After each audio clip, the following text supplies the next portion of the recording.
दोस्तों, अक्सर मूर्तियों और प्रतिमाओं को सम्मान की नजर से बनाया जाता है और उसकी पूजा भी की जाती है। चाहे आप दुनिया में कहीं भी जाएं, बड़ी बड़ी मूर्तियों को देखकर आपने उस मूर्ति के बारे में अक्सर अच्छी और उसकी महानता की ही बातें सुनी होंगी।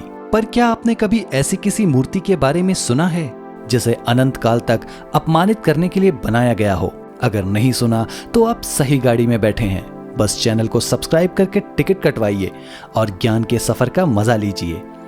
तो ये मूर्ति है चाइना के न्यूशु माउंटेन्स के पास नानजिंग शहर जियांगसू में, और ये मूर्ति है चाइना के सांग वंश के मंत्री किन हुई और उनकी पत्नी की।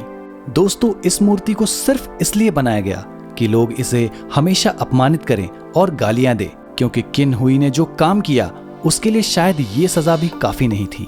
किन हुई का जन्म सन 1090 जियाजिंग में हुआ था, जो कि आज का नानजिंग शहर है। एक साधारण परिवार में जन्मे उस बच्चे की प्रतिभा कमाल की थी दोस्तों, जिस वजह से उसने बहुत कम समय में ही सांग वंश के शाही दरबार में मंत्री पद से नवाजा गया। दोस्तों, ज्यादा की चाह रखना बहुत अच्छी बात होती है। जिंदगी में आगे बढ़ना ना सिर्फ हमारे लिए बल्कि उन लोगों के लिए भी प्रेरणात्मक होती है जो हमारी कहानी सुनते हैं। पर यहाँ किन हुई के आगे बढ़ने के जुनून ने उसे कब एक धोखेबाज बना दिया, ये शायद उसे भी नहीं पता चला। जुरेचन जिन, जो कि सांग सल्तनत का पड़ोसी राज्य हुआ करता था, उसने अचानक हमला कर दिया दोस्तों, और सांग वंश के सम्राट झाओजी और उनके एक बेटे को छोड़कर पूरे परिवार समेत उनके विश्वसनीय मंत्रियों और अधिकारियों सभी को कैद कर लिया गया। कहानी के मुताबिक ऐसा कहा जाता है कि सम्राट झाओजी ने किन हुई को जुरेचन जिन सल्तनत के राजा के पास शांति का प्रस्ताव लेकर भेजा था, लेकिन किन हुई के देश में पहुंचने से पहले ही सभी को कैद कर लिया गया।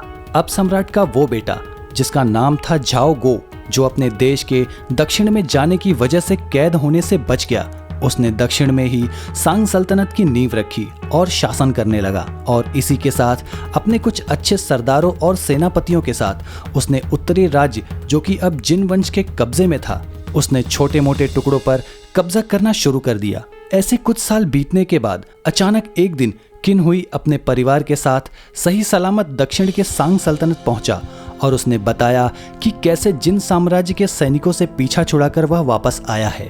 और यहाँ दक्षिण से सांग की सल्तनत उत्तर की ओर बढ़नी शुरू हो गई थी, जिनमें सम्राट झाओ गो के सबसे काबिल जनरल यूफी ने बड़े तौर पर जीत दिलाई थी। अब किन हुई ने सम्राट के कान भरना शुरू किया कि यूफी भविष्य में विद्रोह करेगा और अपने जीते हुए प्रदेशों पर राज करेगा। इतने सालों की सेवा से प्रभावित सम्राट ने किन हुई की बात मानकर यूफी को कैद करवा लिया और किन हुई ने अपनी पत्नी के साथ मिलकर यूफी को जहर देकर मार दिया।